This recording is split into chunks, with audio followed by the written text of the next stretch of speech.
Welcome to Brunettes Who Bitch, where the sports are hot, the takes are hotter, and we don't hold back because life's too short to sugarcoat anything. Before we begin this episode, we want to give a content warning. Today's discussion includes topics related to mental health challenges, including depression, suicide, and anxiety. These are sensitive subjects that may be difficult for some listeners. If you or someone you know is struggling, we encourage you to seek help. Resources and support lines will be listed in the episode description. Please take care of yourself and feel free to skip this episode if you need to. Welcome back to Brunettes Who Bitch. Today we're taking it a little more seriously and talking about something that's close to, I know, my heart and definitely these ladies' hearts as well. Sports are often seen as a test of physical strength, endurance, and toughness. But what about the battles athletes face off the field? Today we're diving into the side of sports that doesn't always make the highlight reel: the mental health struggles, the pressures, and the reality behind the jerseys and the medals. Welcome to Mind Over Matter, where we talk about what it really means to stay strong, mentally, emotionally, and as a human being first, athlete second. This is an important conversation. Yeah, it's a Can I topic that tell needs to be you- spoke about more. Yep. This topic came about because of last week's episode. Exactly. Like, we've Mhm. talked about wanting to do mental health for a while, but Neil brought up Jaron Duran, who is actually having a documentary released about him and his struggles. And we will touch on that later.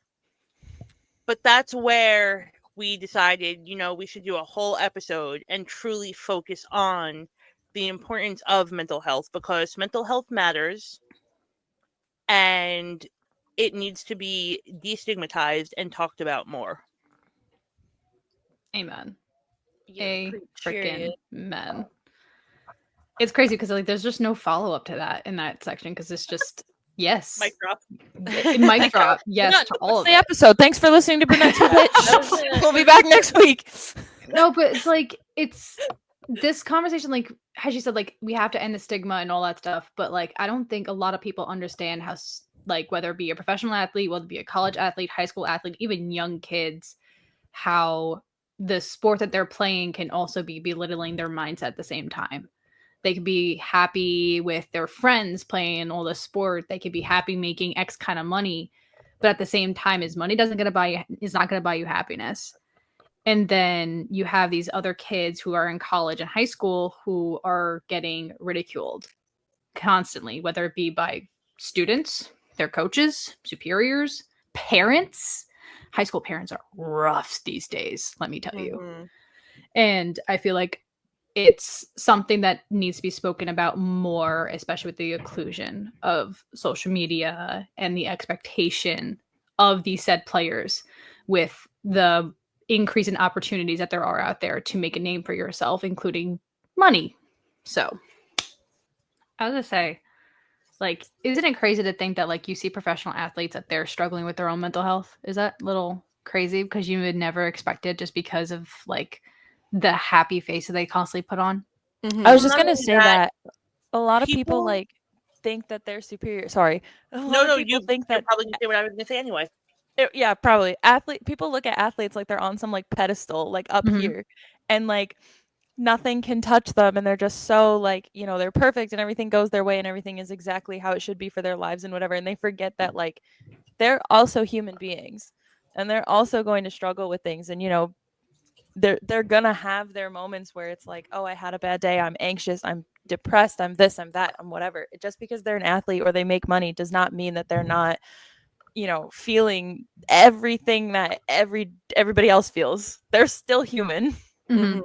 And that's what a lot of people at fans of, let's say, for example, if we do DeMar DeRozan, because that's part of our conversation today, people look at him as a basketball player and idolize him and basically say I wish I was him, I wish to become him one day. But at the same time, people don't realize that he's actually battling something very mentally traumatizing, whether it be depression, anxiety, anything like that. It's very draining.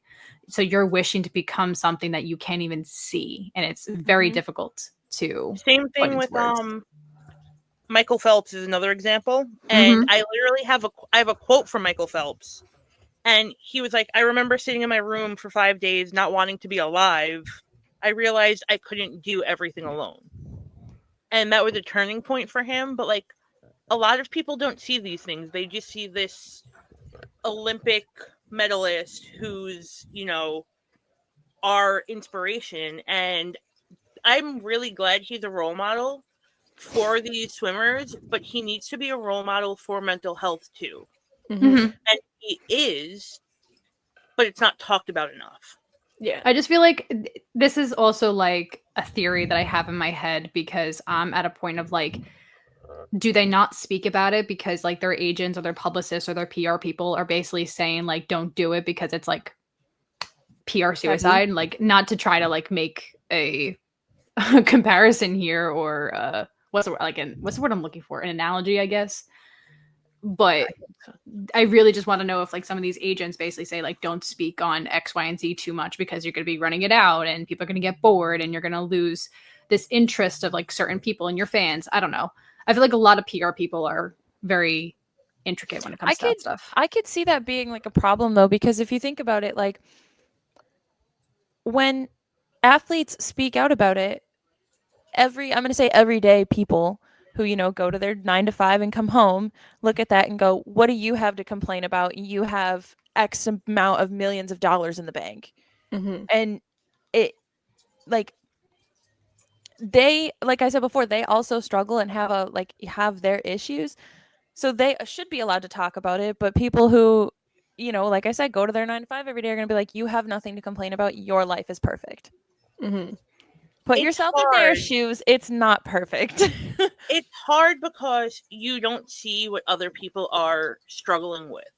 Exactly. And instead of realizing that just because I'm over here and they're over here and they're doing better than me, it's still, you can't compare lifestyles when it comes to mental illness.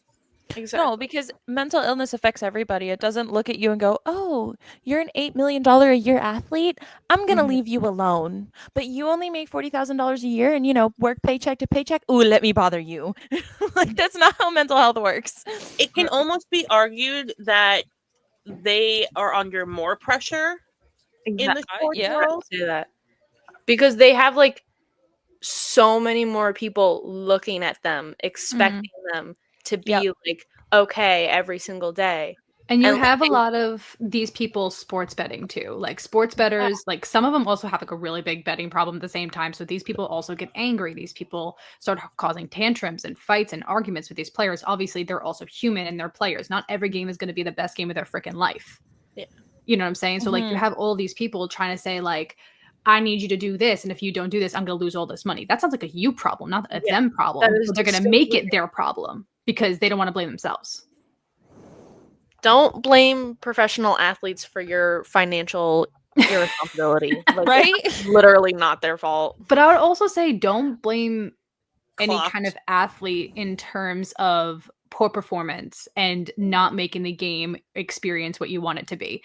Like coming from a person who works in college sports, like I understand creating a game atmosphere for the fans, regardless if we're winning or losing, is imperative and it's crucial. Like we need to do it no matter what. And even if we're losing, we still have to keep that entertainment going just because of that whole experience. The game, the players and all this stuff is not making you happy or sad. It's the music, it's the vibes, it's the PA announcer, it's You know everything what? in between.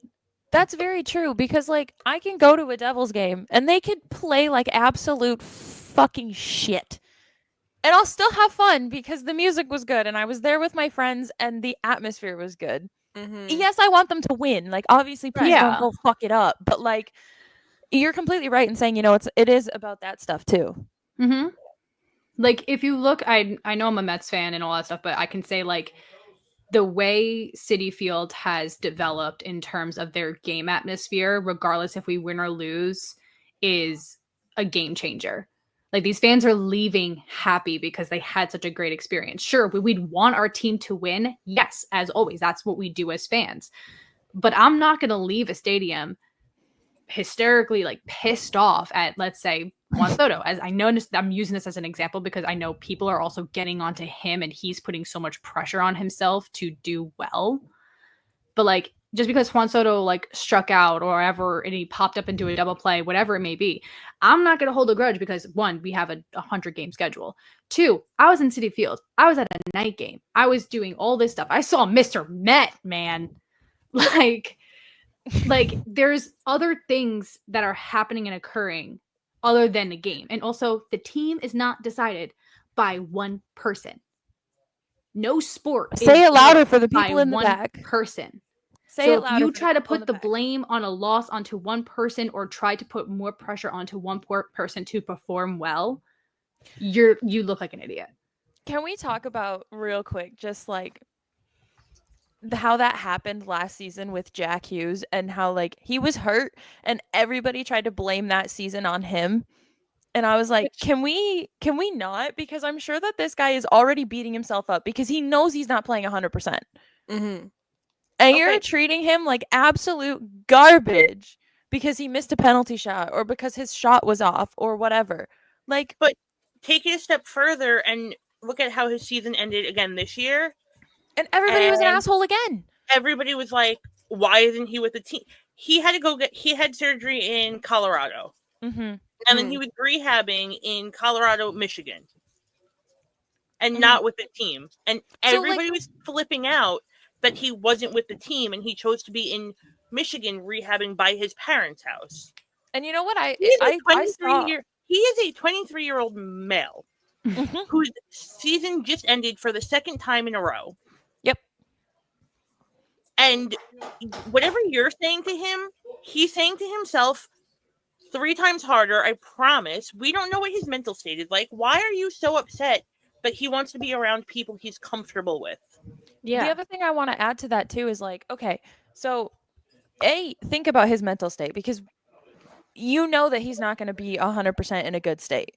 2, then you want him to sit and be around the sport and around the team knowing that there's nothing he can do, that he has to sit and watch them either play well or suffer without him.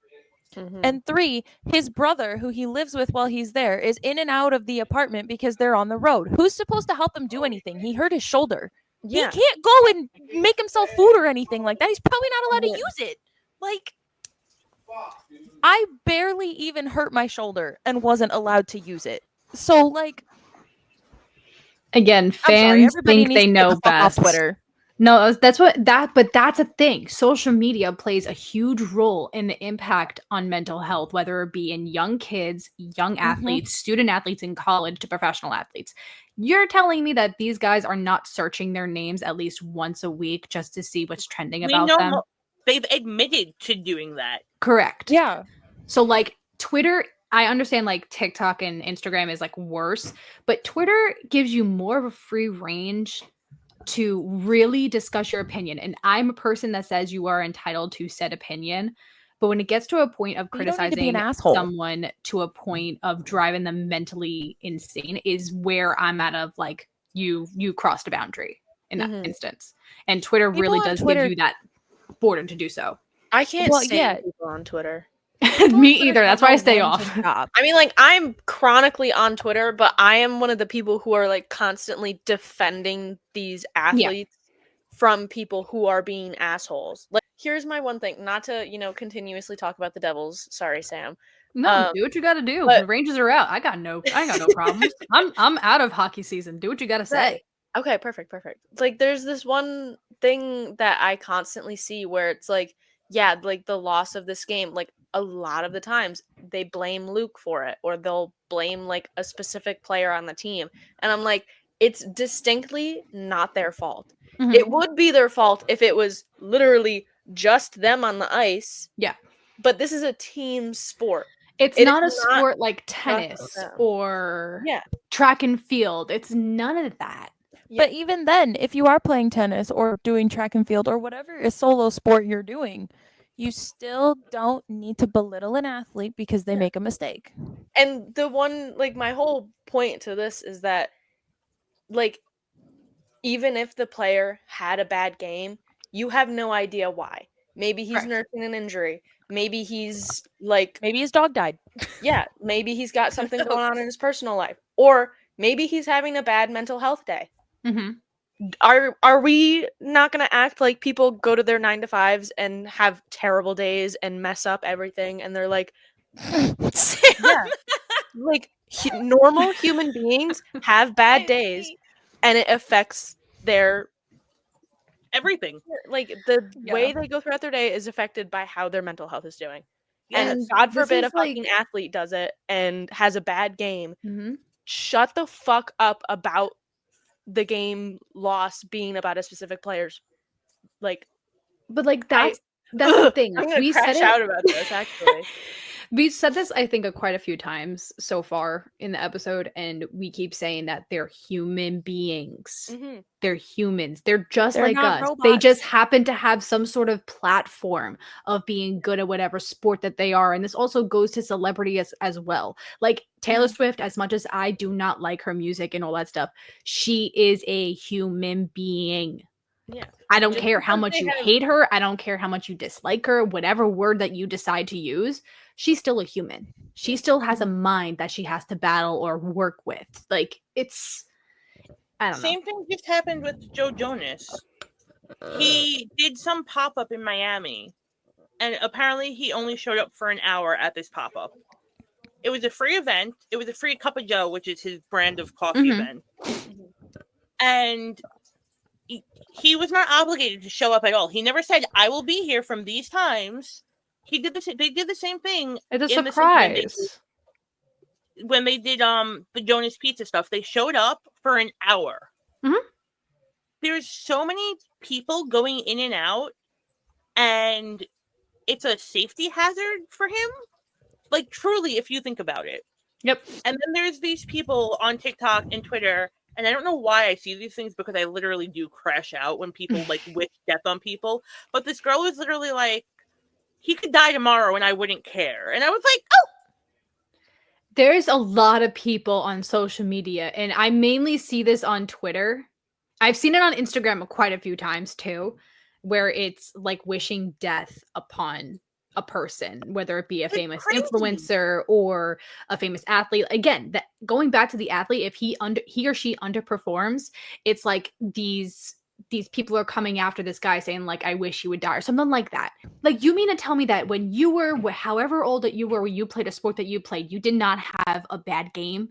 You mean to tell me that you outperformed every single time you step down in your respective playing field? If that's Absolutely the case, not. I can promise. if I that's never the did. case, why the hell aren't you in your professional athlete? If you're that good and you always overperform, why aren't you out there? Why aren't you competing with these people? Lace That's up your right. skates, let's because go. you couldn't do it. You couldn't make it that far because either one, you gave up, two, you weren't good enough, and vice versa. And again, I understand I'm saying this on a mental health episode, but at the same time, it's like you can't say anything about a professional athlete, about how you would cross someone up, you would dub this person, you would do all that stuff if you're not at that level. No blatant mediocre person is going to beat a professional athlete, even on a Period. bad day. Period. There's no way that I could ever cross up Steph Curry. No. I might No, not like the there's guy, no but way. he is far more talented than I am. Speaking of the NBA, I want to talk about Kevin Love really quick. Oh, he's the only Cavalier I actually like. Well, me too. But he's also the first major male athlete to publicly speak about panic attacks and Yup. anxiety. Pop off, King. Good Yup. job. And he's become a huge advocate since doing it and being vulnerable. So, Kevin Love, We love you. But like that's what we need more of. And since we're gonna go back to like the sports realm rather than pop culture and all that stuff, like we need more athletes, especially for these young athletes and college athletes, to speak up about mental health, to speak up about how they're doing personally. Like if you're struggling, having a bad day, say it. Who cares what your Talk it publicist out. says? Who cares what your agent says? Who cares Talk what it the out. stigma says? Put it You brought out up- there. You brought up DeMar DeRozan, didn't you? Yes. So I have a quote from him, actually, which does emphasize exactly how common mental illness is. Mm-hmm. And I remember this day too, because I literally said to myself, like, you would have never known. No, but it's probably not the quote you're thinking of, but it might be. It's nothing I'm against or ashamed of. I understand how many people go through it. I go through it. My peers go through it. Like, for men to actually be able to say, like, I go through, depression. I go through anxiety. I go through these things. It's a big deal. We need more of it. But you said it yourself. We need more men to speak up. More men, I hate to say it, commit suicide than women, especially in sports and college sports. I looked up NCAA statistics, and they did over the course of 20 years. And I think out of every single thing that they analyzed throughout this whole analysis they did, majority of them were male. Like I think it was like 93-30. That's so sad. Yeah. The like unfortunate part about it too is like women have this like persona, I guess, that like they're more emotional. It's more normal for them to have that. It's more normal for them to speak out or to, be emotional in an interview or whatever. But for a guy to do it, they're weak. That's the stigma that really breaks down men. And then they have to hide it, and that's what makes it 10 times worse, is when you have to hide it and you can't talk about it and you can't express that like you're struggling. You just end up in this like deep hole, and you're all alone because you feel like I have nobody to go to. I have nowhere I can turn. It's a lot harder on men than it is and women. They're gonna laugh, or they're gonna treat me like shit, or they're gonna tell me that I don't actually feel that way, like it or whatever, right? But like, you also a lot of men, if you go to your friends, they can just be like, "Bro, grow up. Like you're a dude. Like there's nothing wrong. Up, get like, over all it. This stuff." And like sometimes your friends, those aren't your real friends. If you go up to your friend and you say something, saying, "Hey, I'm really not having a good day," say, "Are you doing okay? What's wrong? Do you want to talk about it?" That's all you have to do to be like supporting someone. Just be there. Just letting someone know that you're there for them, whether they be, let's say, can I get you something? Do you need anything? Can I help you? Do you want to talk? That last one is huge. What a lot of people don't understand. Do you want to talk? Yes. I do that. Yes, you do. It's always, do you want to talk about it or no? I feel like I've really grown into somebody who does do that. Like, it's either I say, do you want to talk about it, or do you want me to talk about something that will distract you from it? Yeah, which is totally fine because it helps them get out of a certain state that they're dealing with. It sometimes helps take their mind off certain things, but sometimes that's not always going to help the situation because it's kind of like they're pushing it back and they come back to it later at a worse state when they're alone. You know what I'm saying? Yeah. But it's good in the beginning to actually offer up help for this person just because it's like, for the time being, okay, I do have someone to maybe I can open up to. Maybe I have this person that I can actually have fun with, take my mind off certain things for a bit in a healthy way. Yeah. It's one of those things be where, a safe space for someone. Yeah. Yes. Like my thing is I'm like, I'll distract you to make like the conversation flow, and then you can like you can comfortably like talk about it without being like super anxious about like dropping this atomic bomb. Yeah. Like talk about it, but at your own pace. And it's very hard for these athletes to talk about it because of these news outlets and these fan bases and faceless social media posters and all that stuff just constantly, badgering these people. And yes, I know it's like, oh, but one comment out of 2,000 isn't going to make or break something. If someone but it's going to be the one comment that they see. Yes. If someone's really struggling, like really having a bad day, whether it be DeMar DeRozan, Simone Biles, whoever you may like you are, it's going to kill you. It's really going to like eat away at you. It's truly going to be the one comment that they see. You think it's not going to be because, oh, I'm just this faceless little tiny account on Twitter. But that's the one they're going to remember. That's the one they're going to see, and that's the one they're going to remember. Yeah. Words hurt, and people need to remember that. Yeah. I know when I'm in a bad mood or when I'm in a certain mind space, I will search until that mindset is validated. So if I think I'm a terrible person, I'm literally going to search for reasons why that's true, and I'm not going to stop until I find it. Hey, that's me. But I do that too. Everybody. So if we do that, they do that. Yeah. I promise they're worse about it too. They 100% because they have so many they more hold people themselves to such talking a high about them standard. too. And it's also sometimes like, let's say for these professional athletes, especially if they're the male and they are married or they have a significant other, they come home from their games or practice or wherever they may be.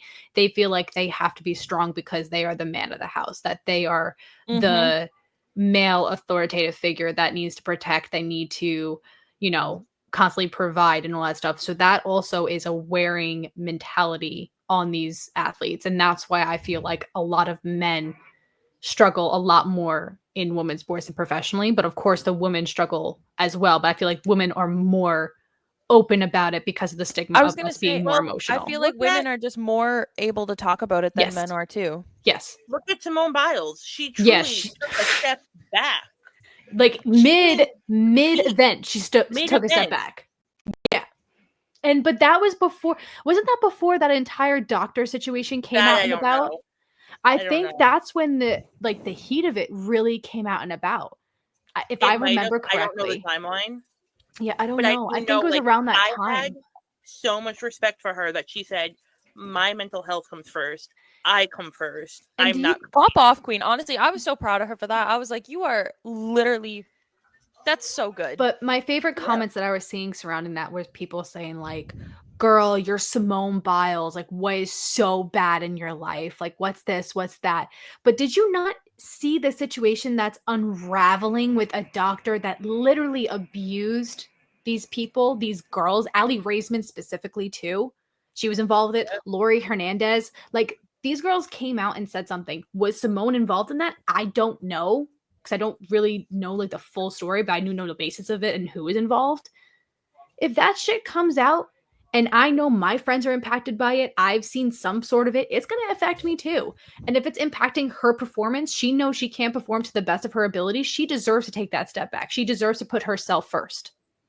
And I think Well, I that's what mean, a lot of social media didn't see during that time.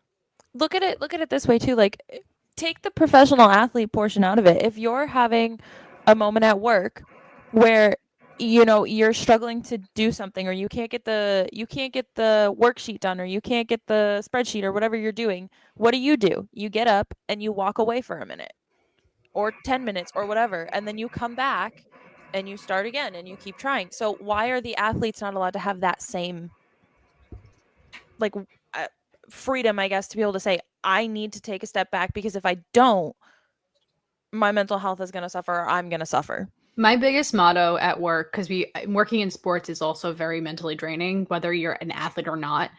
I literally tell my assistants and my student workers, I go, if you need help, ask.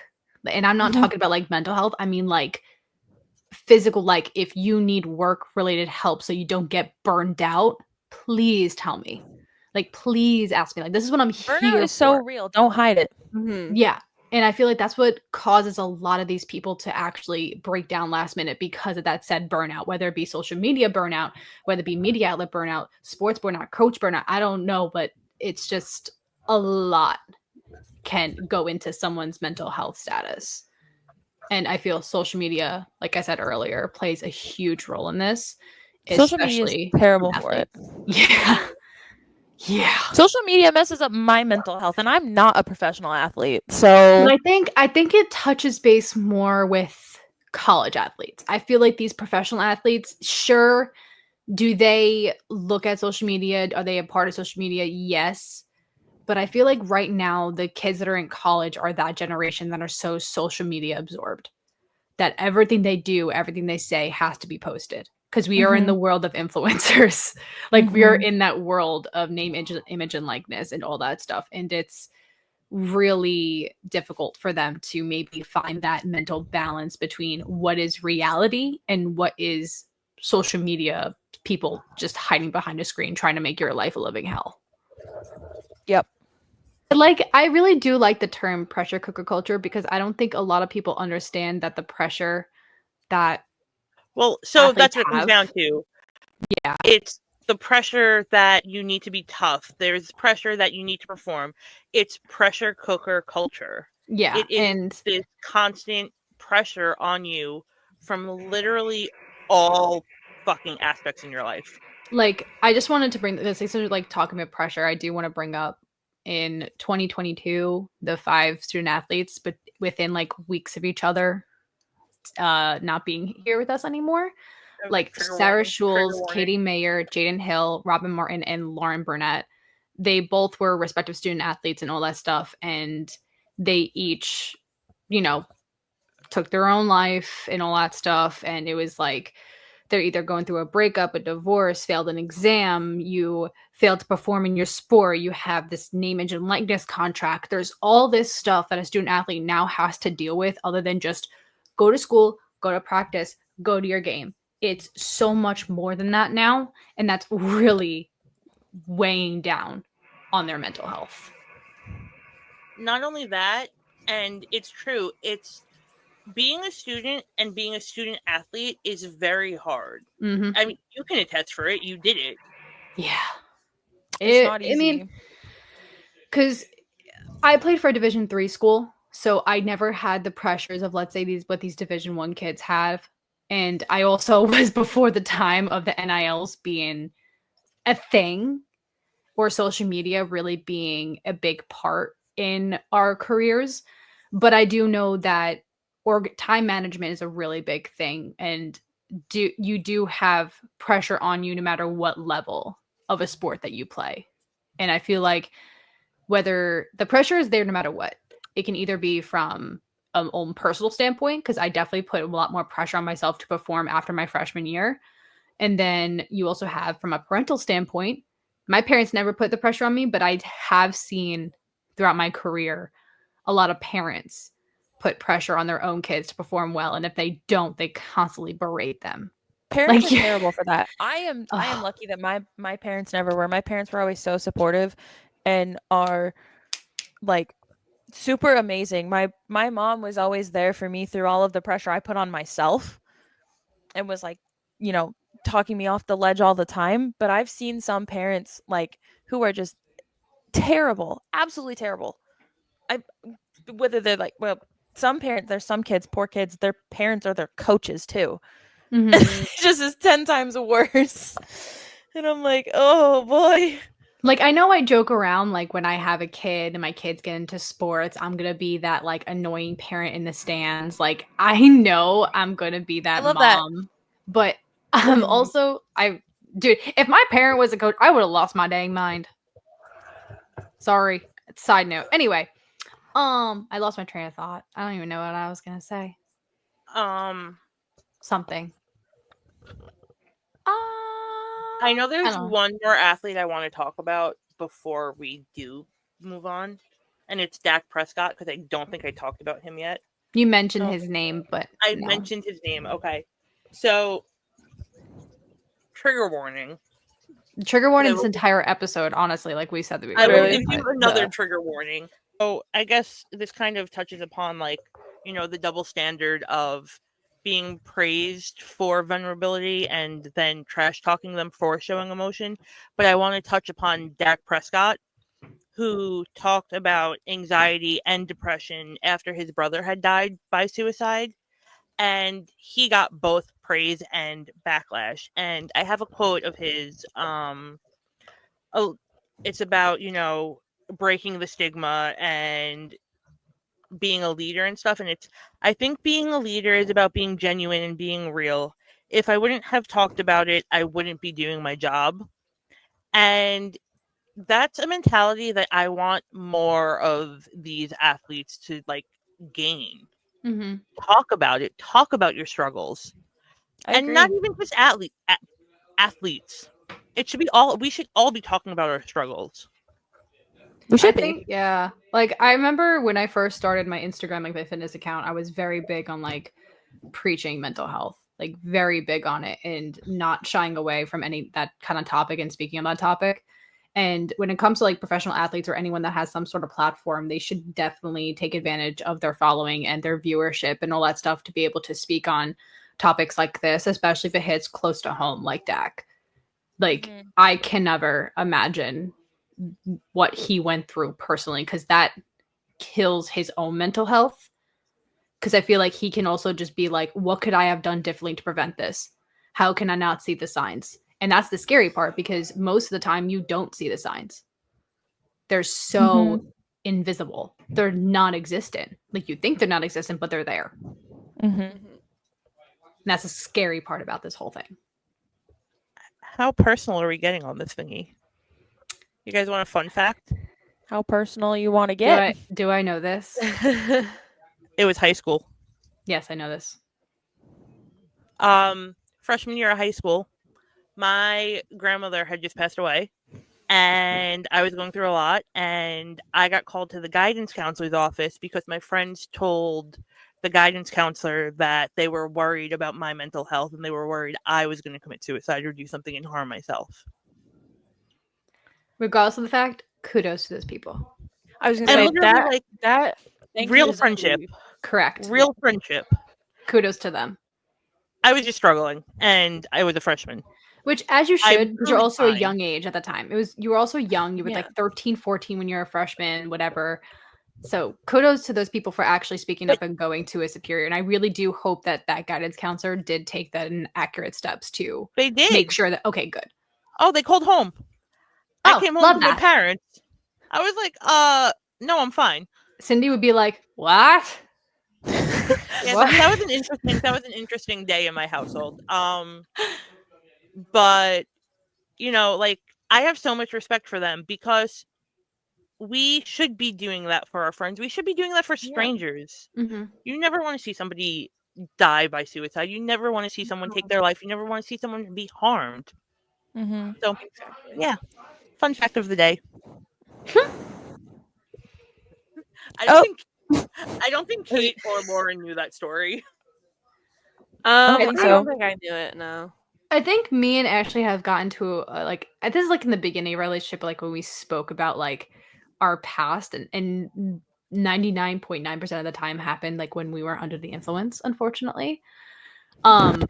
So like there are things that like we told ourselves that we probably don't remember telling each other until we actually say it now. We're like, oh yeah, I remember you telling me this. It's just, it was like one of those things where it's like, we've been through every walk of life at this point.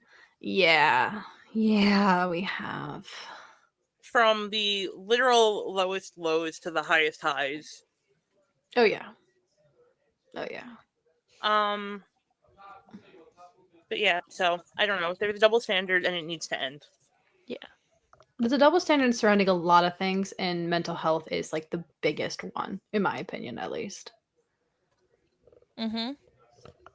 Because like the double standard with women compared to men, like, oh, women are sensitive, women are supposed to be emotional, women PMS and but men, it is no, actually distinctly just not up to us. No, like no, like, we don't choose to be emotional. It is quite literally in our biology. Trust me, if I could tell my hormones to get it the fuck together and knock it off, I would.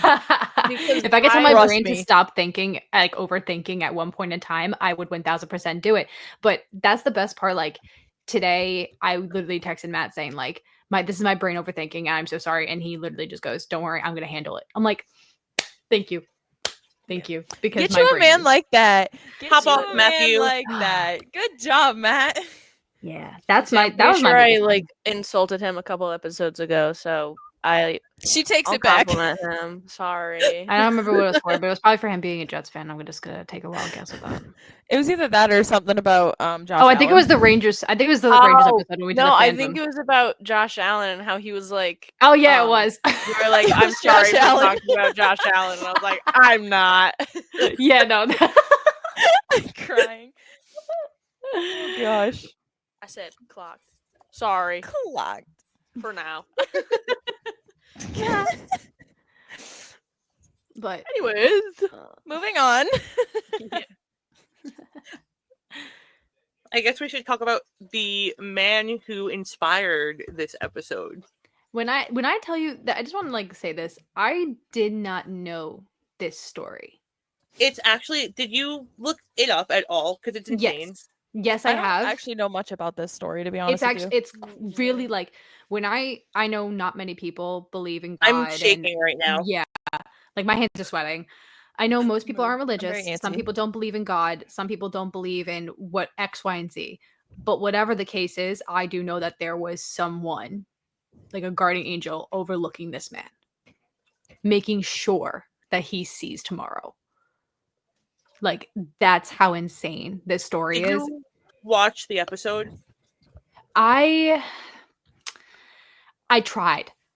It took me a hot second to like actually get comfortable watching it. I think it's just because of the topic itself. I feel like I have to actually mentally prepare myself before I actually haven't watched sitting it because I don't think I can watch it. yeah, like like the Drake Bell whole thing Yeah. that came out. Oh, I forgot the name of that series. That whatever. I Yes. physically could not do it. Like, I tried. I listened to the TikToks of like the previews of it. I physically could not say I'm watching this and be comfortable about it. Like, I So- understand like the whole purpose of it is to kind of make you uncomfortable, to kind of see the dark sides of certain things. But for me, I physically was sweating, giddying, couldn't sit still, everything. My hands are shaking holding my phone as I'm about to read this. I'm So out of just breath. I'm holding my breath. bear with me here. Okay. So we're going to be talking about Jaren Duran, obviously. And for those of you who don't know, Netflix is doing a docu-series on the Red Sox. It's called The Clubhouse, A Year with the Red Sox. And his episode is the 4th episode. And Jaren Duran reveals and talks about, trigger warning, that he attempted to take his own life during a difficult stretch during the 2022 season. Yeah. So I have his statement, and he's like, talking about it wasn't easy, but it felt important. I trusted the Netflix crew, and I knew that if I was going to share this, I had to be real about it. A few years ago, I found myself in a dark place, but I'm still here, and I'm so lucky I am. And if my story can help even one person, then it was worth telling. It's that ability to help, to reach those who feel alone, that motivated me to tell my story. And his parents make a statement. He's not shy about sharing his mental health struggles, and I'm like, I have so much respect for him. I'm proud of him for that. Good for you.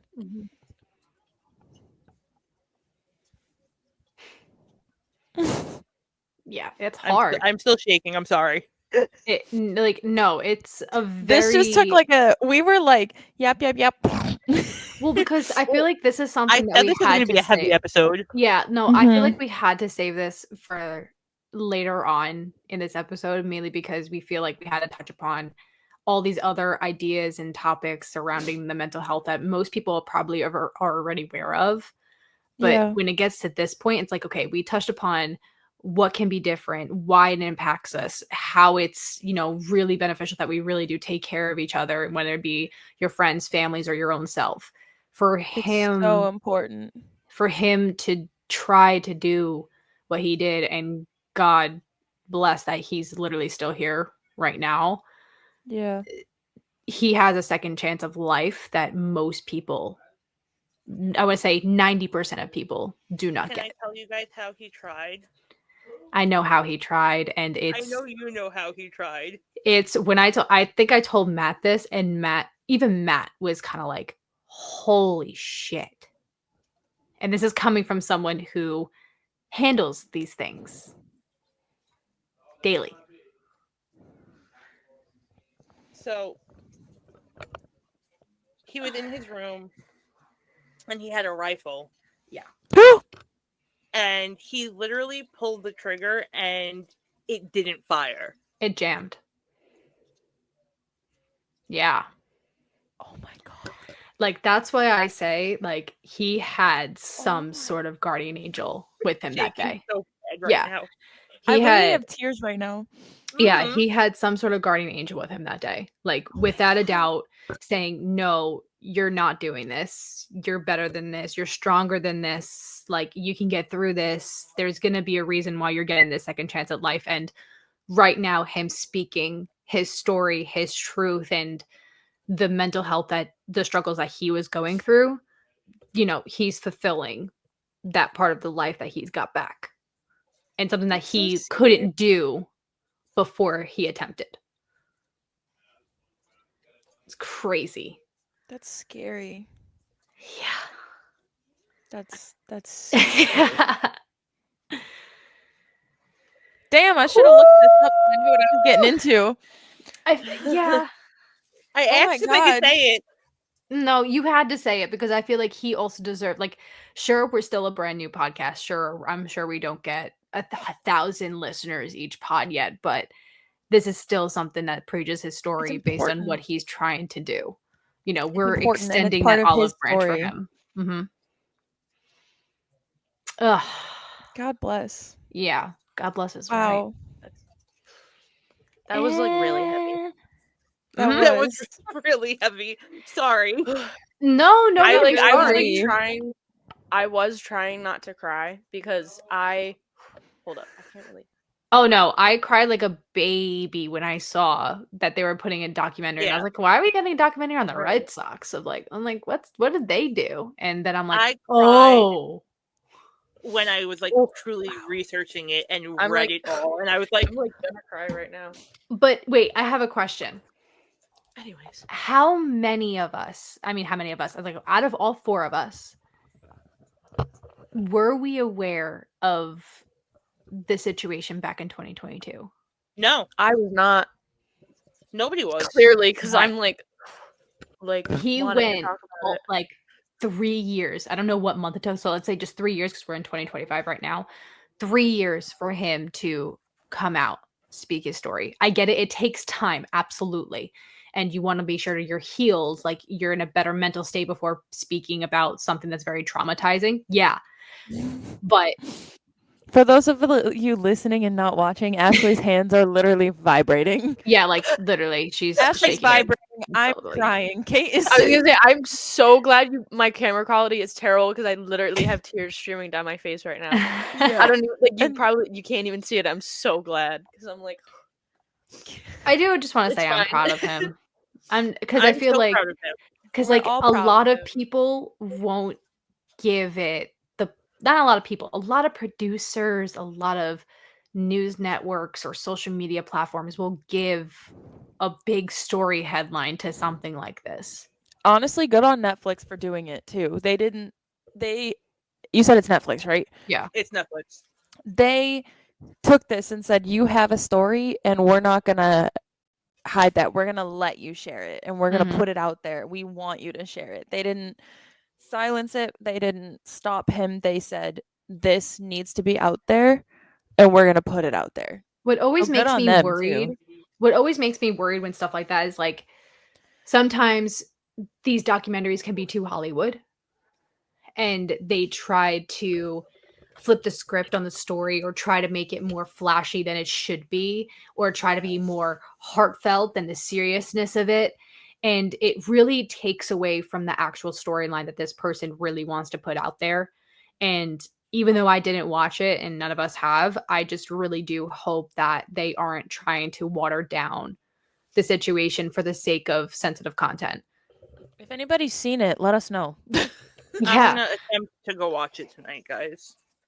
Good luck. 'Cause I'm already shaking. I'm like I might so, have to like, give myself a couple of days to. Yeah. I After know this, if I after we watch wrap it up this tonight, episode, I'm like, gonna need have a some time breakdown. to decompress and Yeah. possibly have a nice bowl of ice cream too. Just I'm gonna get some. Yeah, I was thinking popcorn, but ice cream might be the move. Maybe I'll do but both. with someone like him speaking out, I do wish that it wasn't just the people that are struggling when it comes to mental health speaking upon it. I do wish it's just a general stigma that many people speak upon or support, whether Well, you be like offering a you helping shouldn't have hand and to. vice versa. Like, I wish some things don't have to happen for someone to speak. I was just gonna say you shouldn't have to be struggling to be able to talk about it. Yeah. Because like I promise every single person on this planet knows someone going through something.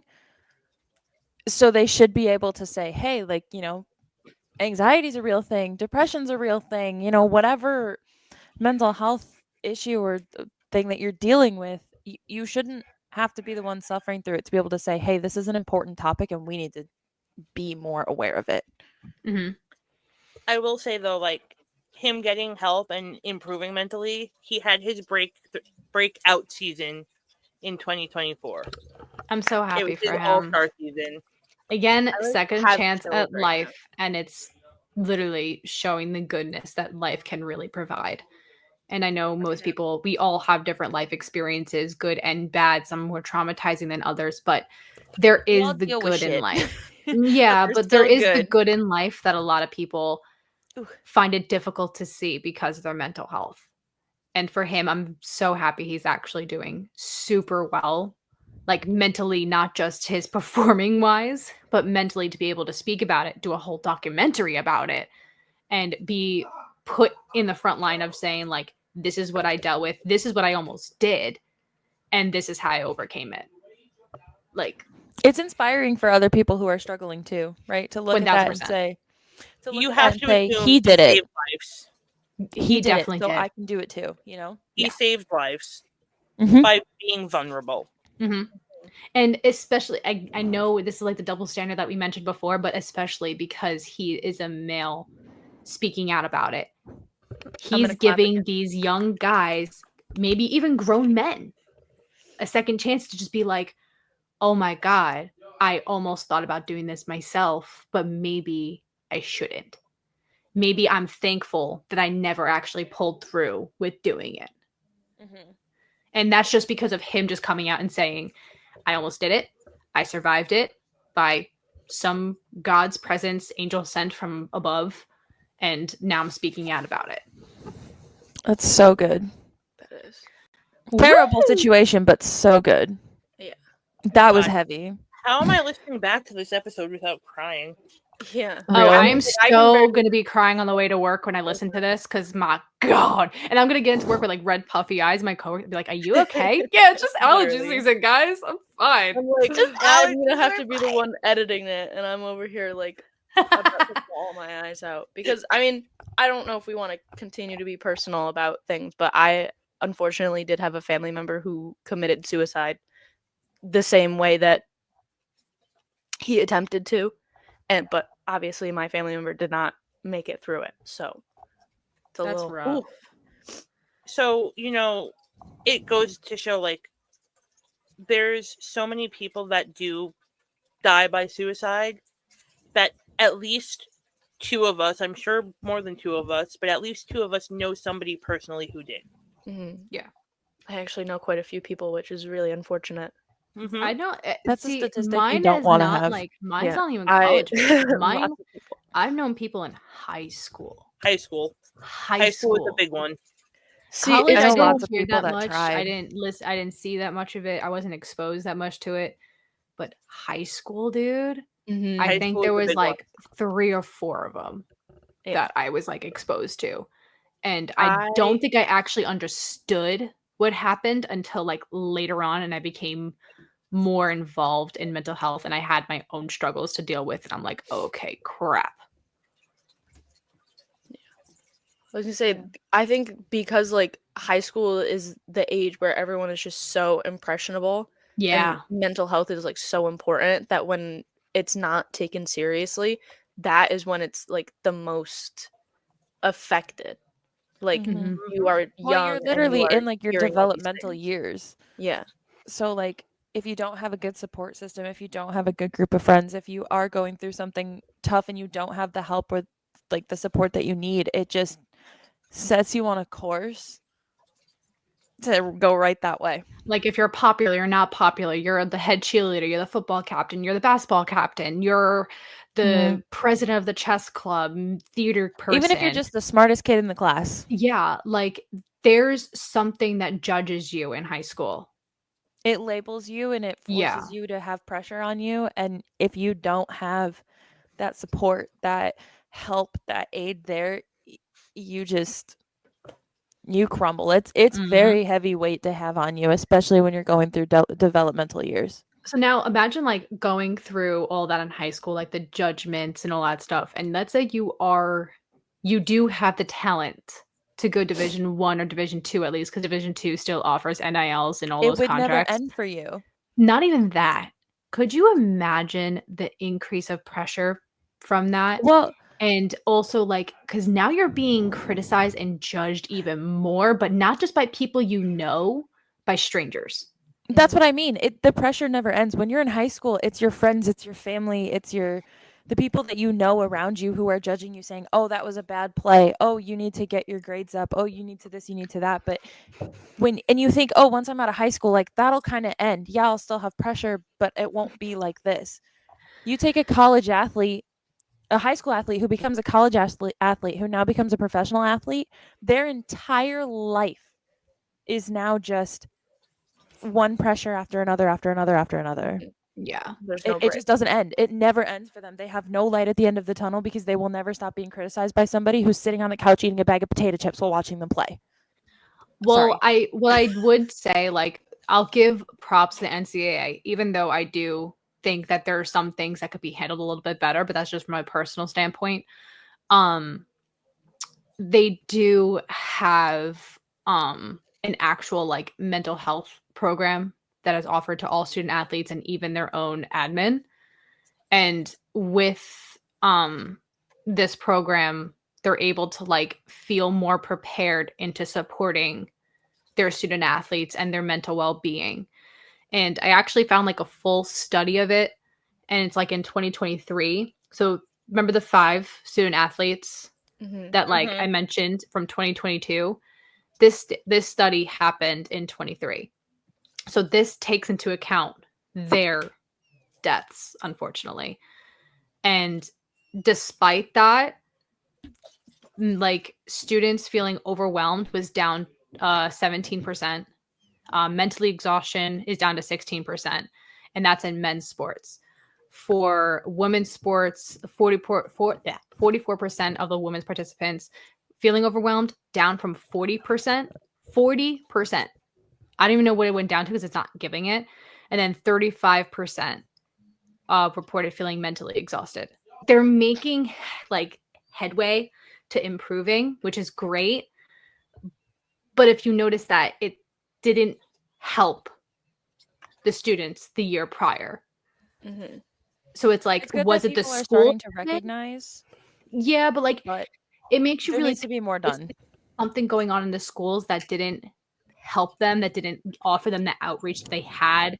Was it their teams? Were their teams like bringing them down even more? Was it their class? Like you don't know what really happened, and you're never gonna know, unfortunately. You don't know looking at somebody what they're going through or what their like thoughts, what their feelings, what their struggles are.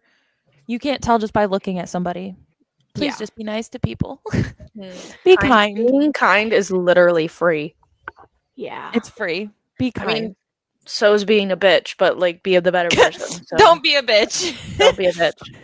Because then no one will like you. But if you're kind, Just be kind.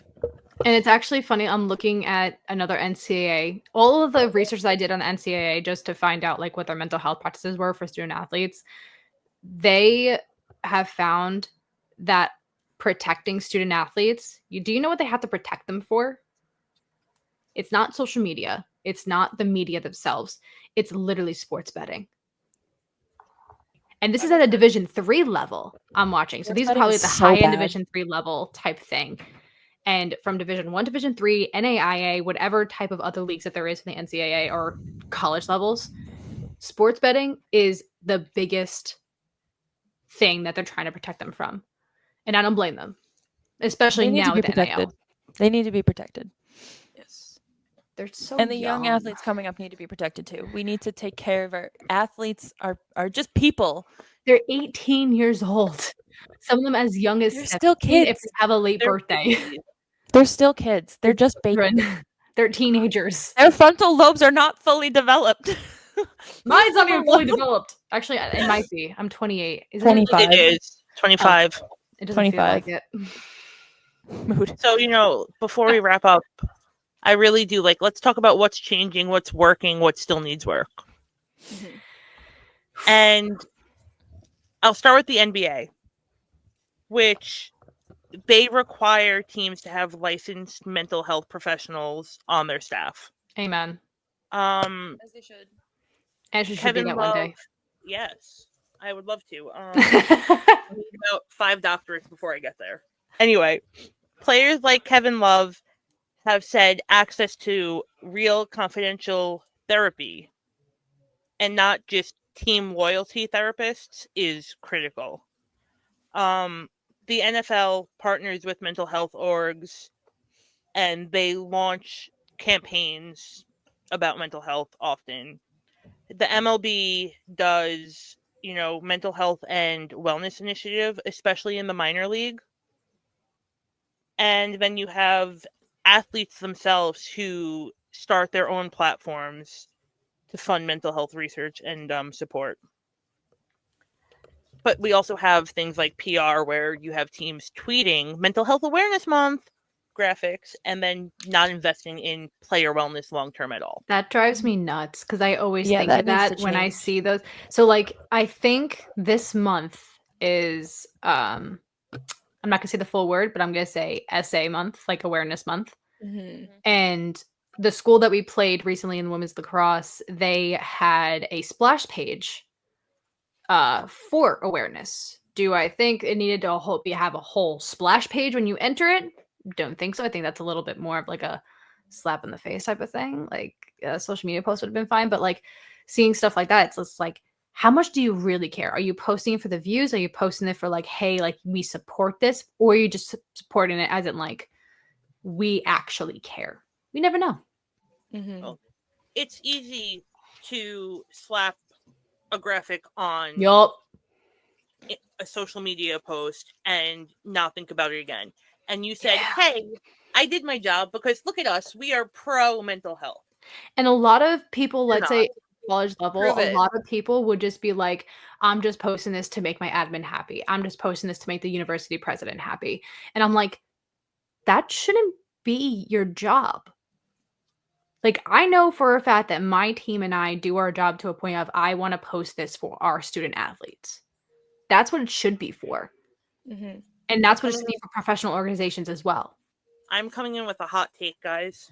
I'm ready. I'm Oh. sad. So, like we talked how the sports world itself can do better. I think that we should let players opt out of post-game pressers after embarrassing losses, after traumatic losses. I think players Yes. should be allowed to say, I'm not doing that tonight because my mental health isn't where it should be. I support I that. agree with that because I'm tired of watching.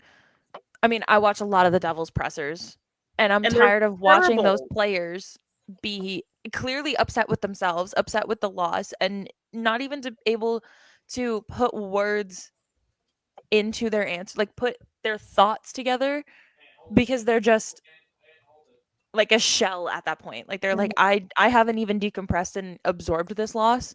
Like now And I you have to all sit here and like, talk to you about it. yeah, and you have people asking you, being like, "Hey, like this is what went wrong. Why?" Yeah, Like, why? how How about do you you fix it? Like ask a different question or don't ask questions at all? And I know like they're the ask them media, tomorrow that's when their they've had job. time to when they've had time to decompress it. And people are going to argue it and say, like, well, that's their job to do it. That's their job. Yes, their job is to ask questions, but it's not their job to force them to do the press release. That's Mhm. the admin, that's the franchise. That's their job to be able to say, all right, I have to give these people some sort of content because they're all sitting out there. Choose someone else. If Yeah. I say Pick no, there someone is, who's not this close to tears. Yeah. but not even like Please. that close to tears. It's like, sure, we had a bad game. Let's say, for example, let's say the Mets lost today for whatever fucking reason. And Lindor made an error because people love to say, like, oh, he should have a golden glove from last season, whatever. He made an error. You're really going to say, like, oh, why did you commit that error?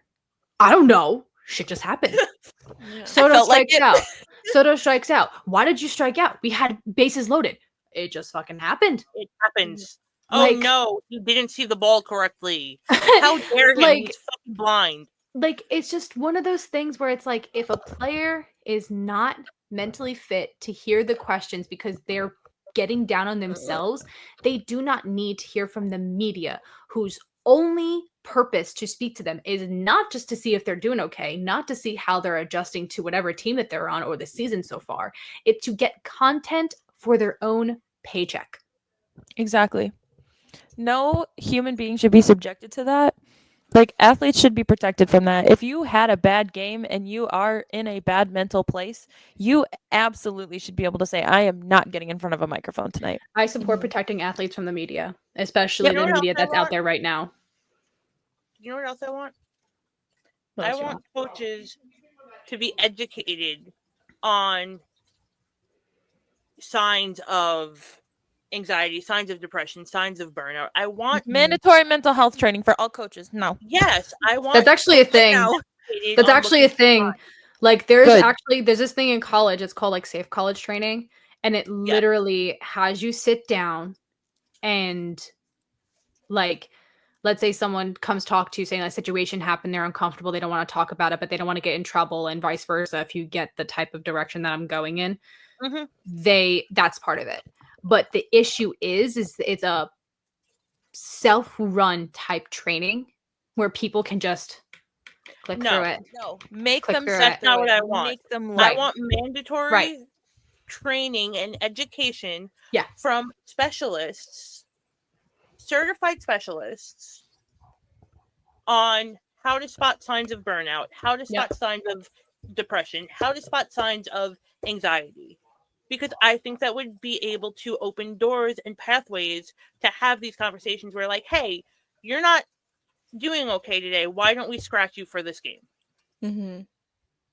It's almost like this. I mean, this might be similar to what you're kind of saying, but you know how like teams have like these physical trainers that are like behind the bench, and like a player gets injured on the ice, they're running out there. It would almost be helpful if there was like a specialist behind the bench where if they like during the game spot somebody that is like visibly like, you see the signs of a mental struggle, that you go over to them and you're like, hey, like, I know you're like mid game, mid play, whatever, like stop and play. They talk to you. It would almost feel more effective if they had something like that. But The only thing that I would say, I agree with that and I like that idea. The only thing that I'm worried about is like when you're playing a game, you get into a certain type of mentality, right? Like you get yeah, into a certain type of zone. I'm worried that like if that was offered, like would it take them away from like their focus? And I right. get it. If they're struggling with something, like their focus is obviously elsewhere Yeah, regardless. So it's not like it's too veering off from like the concept of the game. yeah, But like that's why I feel like a lot of people would be like, I think that's useless because it's like they should be have their head in the game at all Okay. times. Like, Well, yes. I mean, if you don't want to have them right behind the bench, you could at least have them too, like, in the locker room yeah, or yeah, yeah. within the distance of being able to say like, they or need like help. maybe Like like they're in during, arm's reach of you that if you need it, just Exactly. grab They them. don't necessarily have to be right behind you, but like have them down the hall or in a yeah, room right there so that Yeah. if you need to, you can go and Mhm. mhm, say I am, about to panic or about to whatever, you know. yeah. Or just Well, be that like, was I don't know what's going on. Like I know Yep. a lot of people when they're having a bad game and like they're probably like not mentally sound, they can easily go to this person, just be like, I do not know what's going on. I can't control my thoughts, or I can't get my head on straight, or something like, I just can't focus. Been there, done that. Like there's so many deep rooted causes to all of this. It just doesn't happen. It doesn't mhm, just happen. And I feel like a lot of people think that it just happens. It Mhm. doesn't. There's Mm-mm. always deep rooted stuff, whether it be a traumatizing experience, childhood upbringing, a poor coaching experience, bullying, anything like that. There's always a trigger. mhm. Always. You're not just born with it because Yeah. Yeah. Well, another, I mean, not to go back to the whole specialist thing, but rather, here's an alternative. Rather than having them behind the bench, you know how like athletes throughout the week they have to be like, probably like evaluated on their performance, their like current state, right? What if like one of the things that was included in that type of thing was like somebody being like, "Hey, like how are you A wellness mentally? check. How is this affecting your performance yeah. here?" I was gonna say they get physicals and stuff done. Are we doing mental like wellness checks Yeah. too? Like I Because we feel like should a be. wellness check for Well, they like should be, not not me. just I'm for not certified for that. individual players so it seems targeted. Like if it's like, hey, like weekly wellness check, like It doesn't have to be Yeah. super duper fucking long. Like, you can be like, yeah, I'm doing great. Like, I feel really good, blah, blah, blah. I Or feel you like can that be should be "I'm out part of the today." training program of like their weekly Yeah. practice is like weekly Yeah. check-ins every Friday with so and so just to talk. How's everybody 'Cause, like, doing? Let's just make sure everybody's doing okay. Everything I great? always notice that people, when they're not practicing, they're taking like the maintenance days. You always wonder if it's for a physical reason or a mental reason, and that's something that I think a player would benefit from. And a lot of Mhm. people said like the maintenance days is all physical stuff, especially if you're thinking of hockey and football. It's Yeah, like, oh, their body needs a break. yeah. You sure it's their Their body, not their brain might mind? need a break. Sometimes it's their Yeah. mind. Like, Yeah. Sometimes the brain mental needs a health break. days Hmm. for me Wait. are literally just laying in bed all day because And that's fine. I'm giving And that's my body That was and me my mind today. a break. My favorite saying, and I think I started saying this when I created my fitness account, because it's like, oh, like your heart is a muscle, like you got to do cardio. No, it's like your mind is also a muscle. Giving that a break is also going to be very crucial to Mhm. like how you perceive yourself, how you perceive your daily life, how you perceive others, how you are energetic. Like, trust me, I'm not enthusiastic 24/7. I could be rotting in bed all day if I could. But if you do not give your mind a break, whether it be rotting in bed for a full 24 hours, which sounds phenomenal, whether it be reading your favorite book in a quiet room by yourself, doing something that's going to take your mind away from the stressors Self-care. of life. Yeah, self care. Men Self-care and is women, important. self care type stuff. I don't care what it is. Take care of yourself. Do it. Okay. We talk league. We talk teams themselves. What can fans be doing differently? Give Think people before you grace. post. Yeah. Stop Don't yelling be at them so because they missed a cruel. pass or they Okay. fucked up a shot or they Yeah. hit the wrong guy. I don't care. Shut up. People jump to being so cruel so easily. And I know, like, the other week when we were watching warm-ups and I was joking around, but I distinctly was saying, I just hope everyone has a good game. Like, I just want them all to know that I'm so proud of them regardless of the score. Like, you're doing your best and that's all that matters. I'm not going to be an asshole to you. I would say think before you post. Exactly. Think before you Yeah, that's comment. another good thing. Think before you try to belittle, whether it be another person or an athlete or a coach or something like that. You're There allowed to be are- passionate. Yes, Yeah. definitely. We're not saying to not be passionate about the sport, saying like, oh, we should have won that game. Absolutely. There's many games that we all probably Yeah. should have could have won. But Right. don't But try to there- blame It's it not on a one personal person. betrayal. Yes. I was There gonna are say also it's not personal, and the biggest thing is like you can get on Twitter or whatever and be like, oh, there was a sloppy play by like whoever, but that doesn't mean that you say there was a sloppy play by X. They're a terrible player. We shouldn't have them on the team. We need to get rid of them. They suck.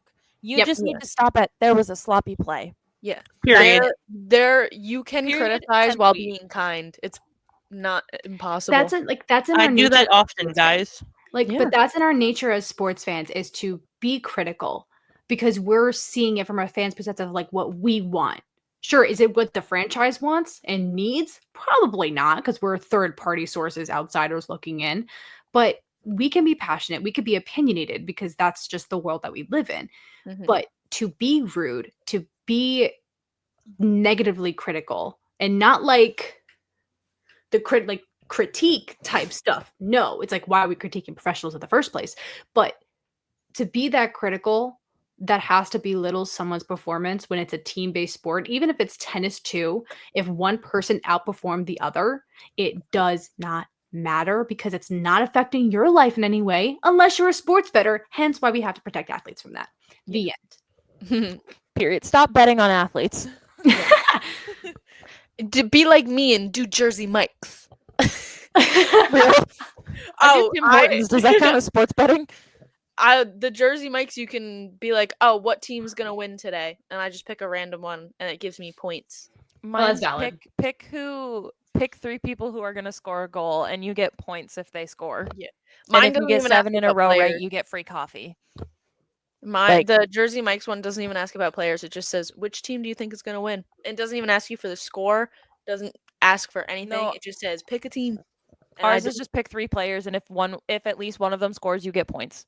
Yeah. The more that score, the more points you get. I'm trying to get a free sandwich.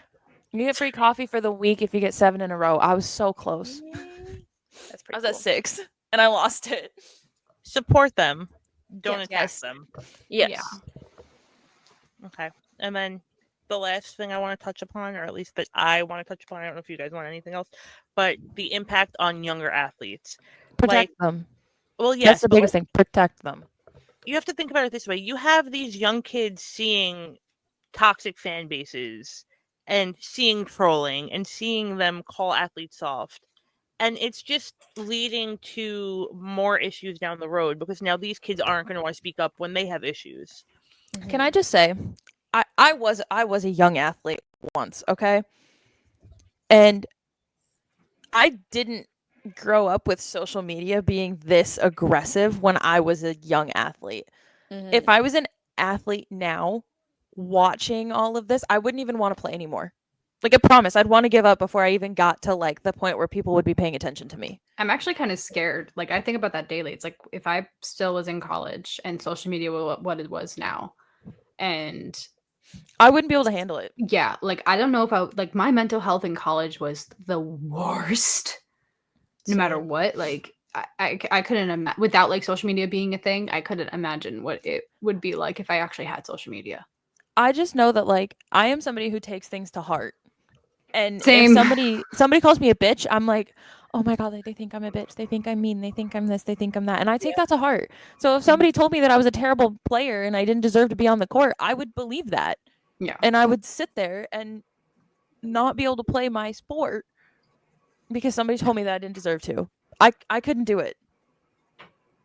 Yeah, but it's like then it's like the younger generation. It's like of seeing student athletes, and then let's say they're on social media, they're scrolling through the comments, they're scrolling through Twitter, whatever social media platform it's going to be, and they're like, "Oh, I'm going to college next year. I'm going to have the spotlight on me. Like, what if this is going to be me? What if I don't perform well? What if I don't live up to a standard and Literally. I fall and I disappoint all these people?" Like, people look at the comments as a numbers game. The negative will always outweigh the positive, no matter if there's 1 negative and 20 positive or 10 negative and 3 positive. Like, no matter Yeah. what, the You always negative will remember the always negative outweigh of ones. it, especially when it comes to the comment section. If And you're a young athlete, stop reading the comments. Yeah. Stop. as much as it's difficult to be, don't focus solely on the number. Focus solely on how you wish to be perceived and how you want to be remembered as an athlete, whether it be an idol to young people, to your future self, to your family name, whatever it is. Be that person that you want to be, not for the people that are following you. The number does not matter. Yes. Focus Exactly. on people like Simone Biles. Focus on Kevin Love. Focus on people who willingly and loudly prioritize mental health. And build a support system around you. Yes. That's huge.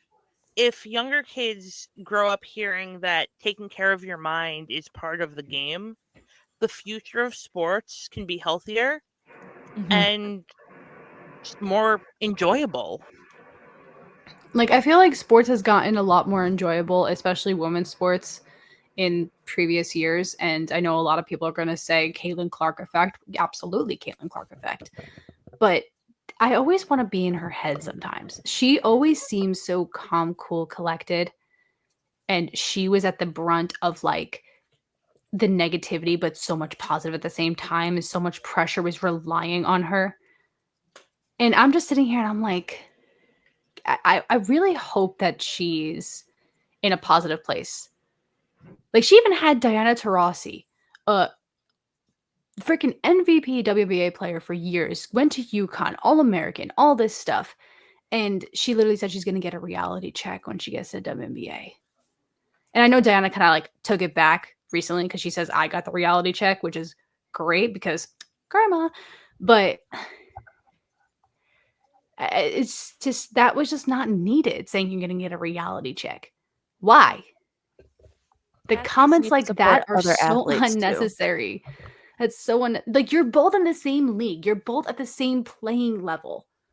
Like, will she be at the same standard as Diana Taurasi? I don't know. But from her rookie year, she might be. Right. and that's what it comes down to. Like, we should all be lifting each other. Like, Mhm. I am not going to rise by degrading you three. Right. That's not how this works. Right. We can all win together. We can all survive together. We can all thrive together. Mm-hmm. And I feel like we don't have enough of that in today's society, and we need more of a everyone wins mentality rather than the selfish mentality that's happening. And I feel like I a lot agree. of sports has been coming together. I feel like it's Mhm. been more united than most seasons, but there are the selfish players and the selfish comments that do really make you think like, "Ooh, you sure?" But no, it You should sure that was the be. right thing to say? But like you're all on the same playing field. Division 1, you're all Division 1 schools. I don't care if you're a Big E school, I don't care if you're an NEC school, I don't care if you're a school in the middle of nowhere in Washington. NAIA, you're still at the same playing field level. Like You're not better treat- than anybody else. You're still on the same level. So like get off your high horse and just be supportive of each other. Okay, so at the end of the day, it's easy to celebrate wins and overlook the weight that comes with them. But true strength isn't just in how hard you play, it's in how you take care of yourself when nobody's watching. Whether you're an athlete, a fan, or just someone trying to navigate your own battles, remember, it's okay to need help, it's okay to take a breath, and it's okay to put your mental health first. Before we wrap up, we want to remind you that if you or someone you know is struggling with anxiety, depression, or thoughts of suicide, help is available. You're not alone. We will be including some lists of mental health resources and helpline numbers in the episode description. Please don't hesitate to reach out. There's always someone willing to listen. our Okay. DMs are also open. Yes. Our DMs are Exactly. always open. Exactly. And there's always going to be someone who is going to respond. So, We Whether it be promise. our My personal DMs accounts are or the always actual open. podcast. It doesn't matter. Hit up the podcast or our personals. We are here to help. Yes. You can never have spoken to me in your life. If you text me like I need help, I'm there. Yes. What you need? I'm high. What's How up? are you? Immediately. Want to vent? Great. I'll just listen. You just go. Mm-hmm. You don't Yeah. want someone to come, you just need someone to listen? Sure. Got you. Yep. We got you. We got We are the you. brunettes who bitch, but we're also the brunettes who Care. care. Here. I was going to try and make it something that started with a B, but I A was B, like, I couldn't think of anything. Literally couldn't. Okay. Thank you for being here with us today. Take care of yourselves and take care of each other. Stay tuned for next week's episode. Bye. Heart hands, everybody. Guys, I'm still thinking of a bee. I'm also still thinking of a B. It's not happening.